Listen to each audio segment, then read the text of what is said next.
YouTubers, bit shooters, social media, people from all over. Mike Martins here with the Mike Martins channel.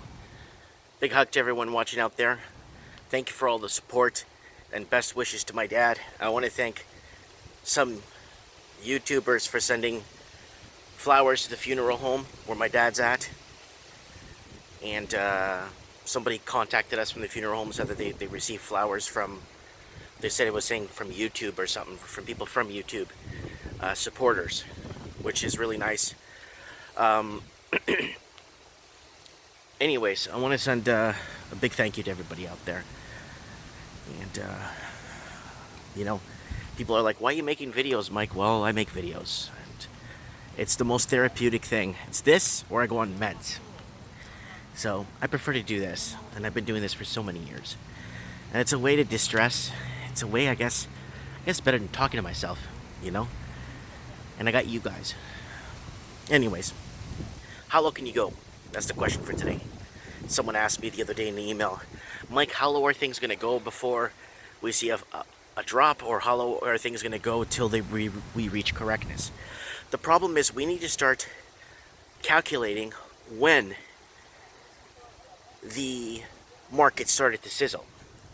Okay? To me, I think it's in 2012. I think everything started in 2012. I think prices need to go back to where they were at 2012. 2011, 2012. Why? Because for some bizarro reason, everybody in China was fighting to get their wealth abroad, right? If I was living in China, I would too. If I was living in China and I started seeing my country you start seeing indicators where things start to move around and people that are smart or understand offload their money quicker, right? And so in 2012, I think that's when it happened.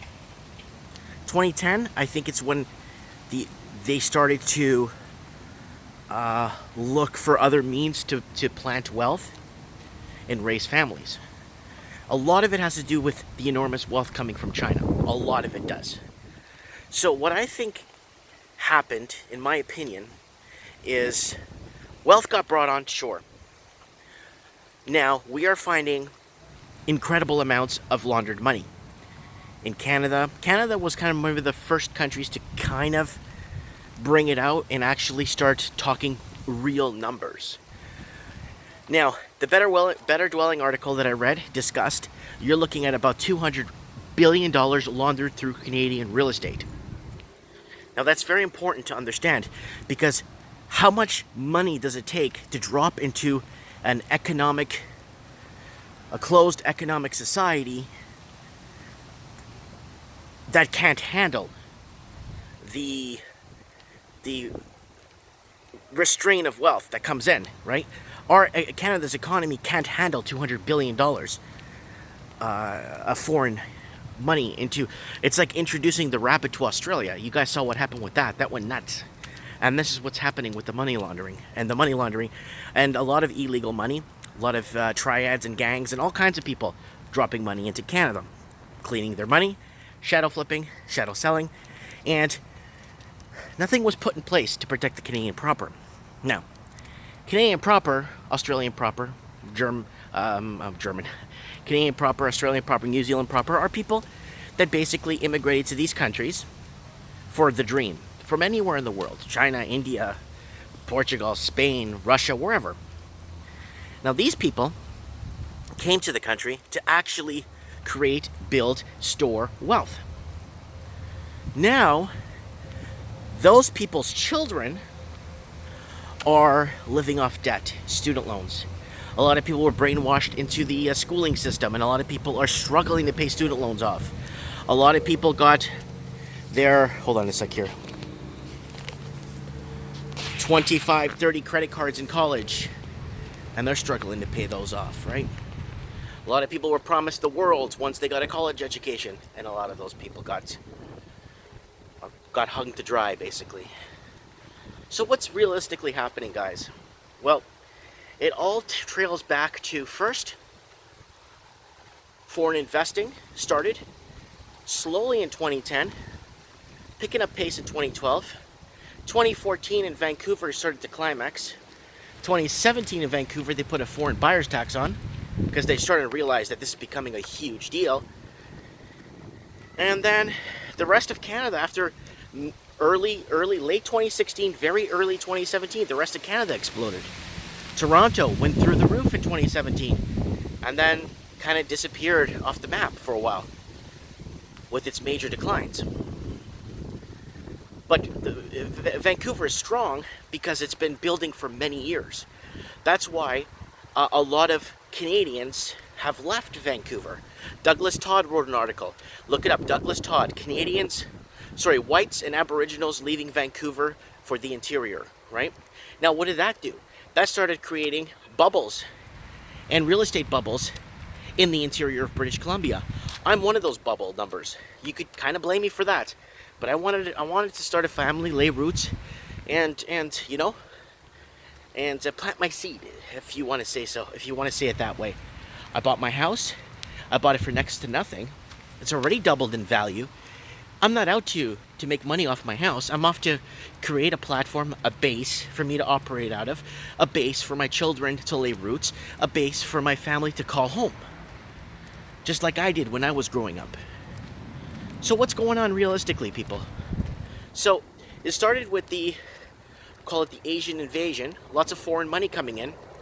Now Canada openly admitting to compete for rich and foreign investors to come and basically buy our homes up. Openly admitting, right? In many news articles, right? All you have to do, it's my Tim Hortons coffee, is type in Canada wants more Chinese. Type that in. CBC or CBC. Canada wants more Chinese. 500,000 visas per year. Fair. Okay. They closed immigration from Europe in '96. Canada made it impossible. Even if you got married here and you had a child here, with somebody else, with a Canadian, they'd prefer the Canadian to leave than to let someone in from Europe into Canada. Fair enough. It's their country. I mean, they could do what they want, right? Like, we're all immigrants. I'm an immigrant. I'm a Portuguese, right? Okay. Now, so what happened? Asian invasion comes in to Australia, New Zealand.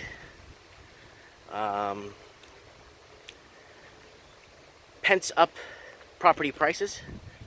Creates artificial shortages. Rents go up. Cost of living goes up. Cost of property taxes start trickling upwards because the price of property keeps going up. And what happens?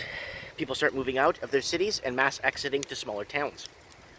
Like I said, I'm one of those statistics. All right. Now what?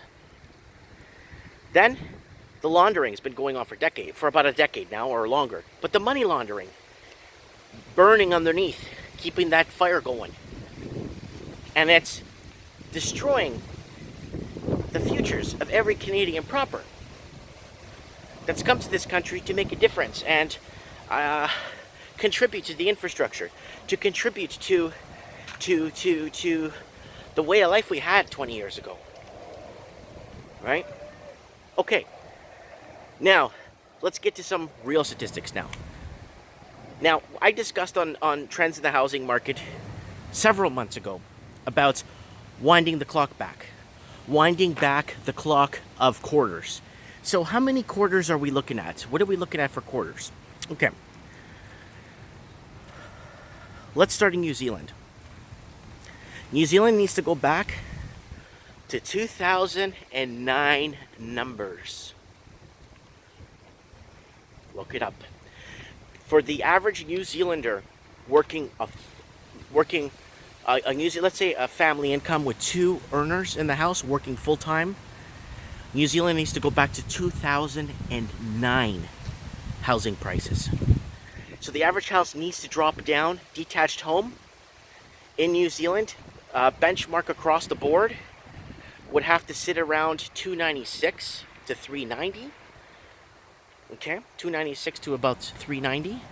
And in the major cities like Auckland, so for Auckland, for example, it needs to dip down to about 401, 401,000 New Zealand dollars for the typical two working, because if interest rates decide to go up to hedge against inflation, well, no one's going to afford to pay their home, so they're going to have to give them back to the banks, right? So it's a win-win situation for the banks in a way, if they're insured, right?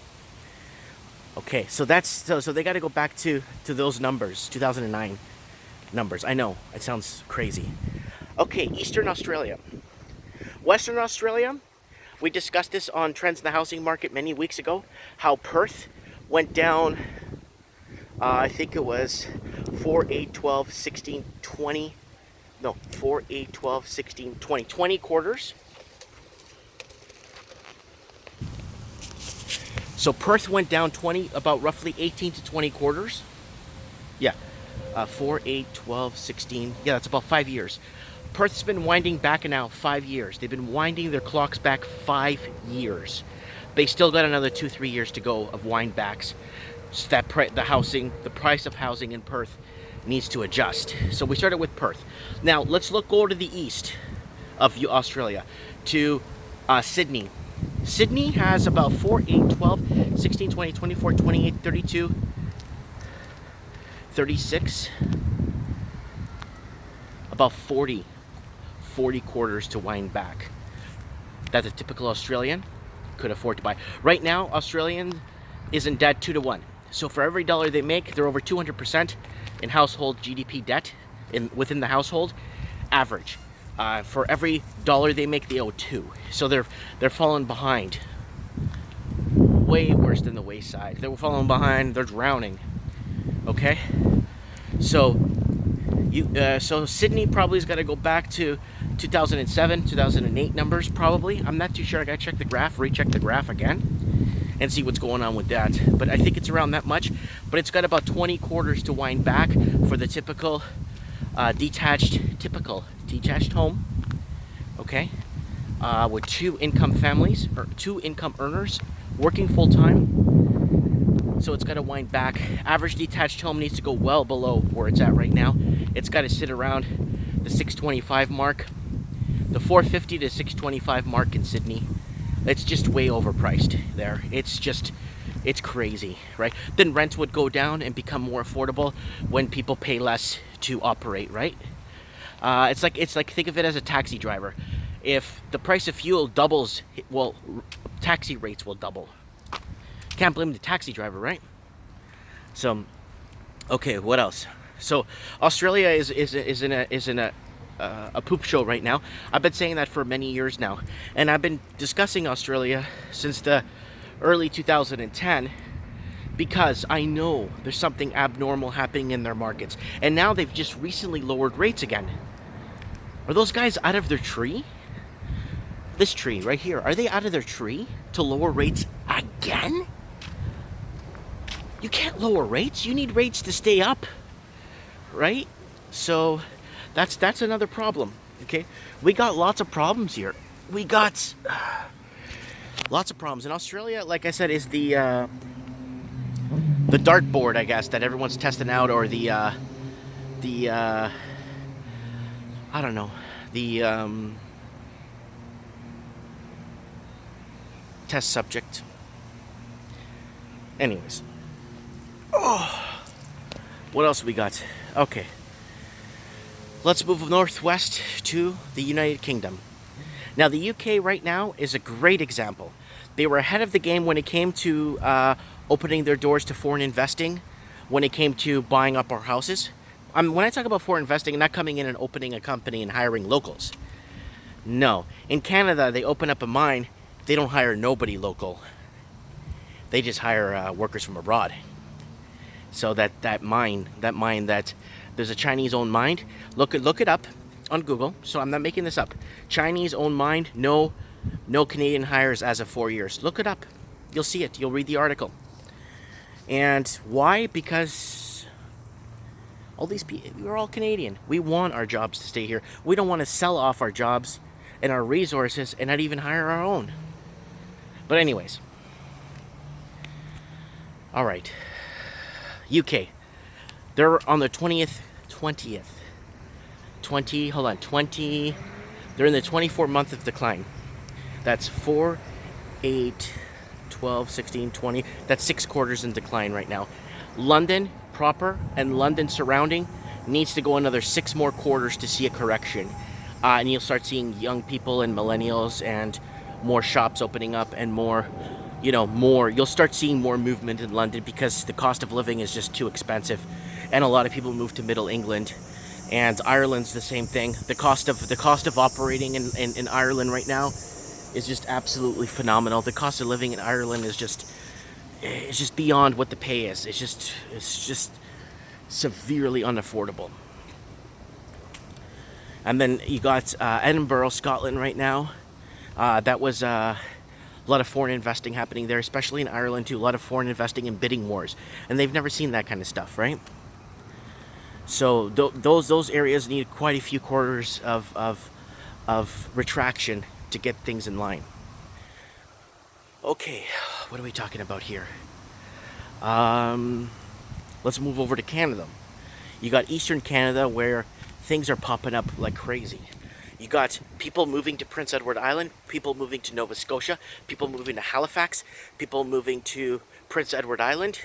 All of Eastern Canada is right now seeing double and triple gains that they've never seen before, because a lot of Canadians that live in the bigger cities like Toronto, Vancouver, Calgary, they don't think of moving to a city like Prince Edward Island. But a lot of people now with affordability levels, and if Prince Edward Island and Newfoundland, Fredericton and stuff have the infrastructure to support a normal lifestyle where there's a movie theater and then there's a mall and you could work and you potentially have to make less to live a normal life, right? Imagine working at a burger joint in a small town in PEI where the average house costs $112,000, for example, or being a doctor in downtown Vancouver where the average house costs $2.4 million. I honestly, hand to God, would want to be working at McDonald's in Prince Edward Island, making less money, but at least being happy and living within my means and affordability levels. Where a doctor, you got to keep up the performances. I'm a doctor, I need my Benz. I'm a doctor, I need this house that I could never pay off in my life. And I'm a doctor, No. You see, I'd rather be happy than accomplished. So Eastern Canada is seeing a lot of pent-up demand, lots of buyers out there. Lots of them that fled southern, central, and northern Ontario are moving and reaching out. Quebec seeing bidding wars too. Quebec is seeing a lot of bidding wars. Quebec is seeing a lot of movement and transactions in real estate. Okay, let's move to the prairies and the oil fields. Kind of dormant, stagnant right now. Price of housing in Edmonton is kind of ticking up. Price of housing in Calgary is kind of flatlined still. Kind of moving around, nothing serious. And then Western Canada, the Vancouver, it's going on to its 2-year decline. So 2 years in decline, that's 4, 8, 12, 16, 20, 24. That's 6 quarters of decline. They need a long ways to go. I think Vancouver needs to go back, needs to retract right to the beginning of when the money was pumped or the foreign money started parking on our shores. If that foreign money parked on our shores and they created jobs and hired locals, we'd be in a completely different astronomically we'd be in a completely different world economy-wise in Canada.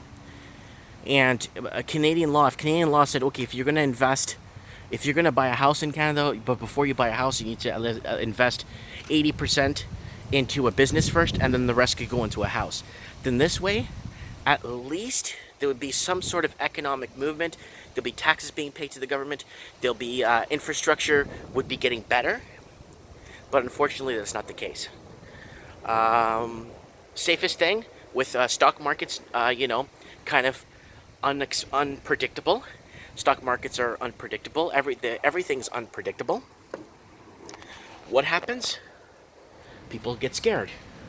Foreign investors don't trust the markets. Foreign investors don't trust opening a company in a foreign country.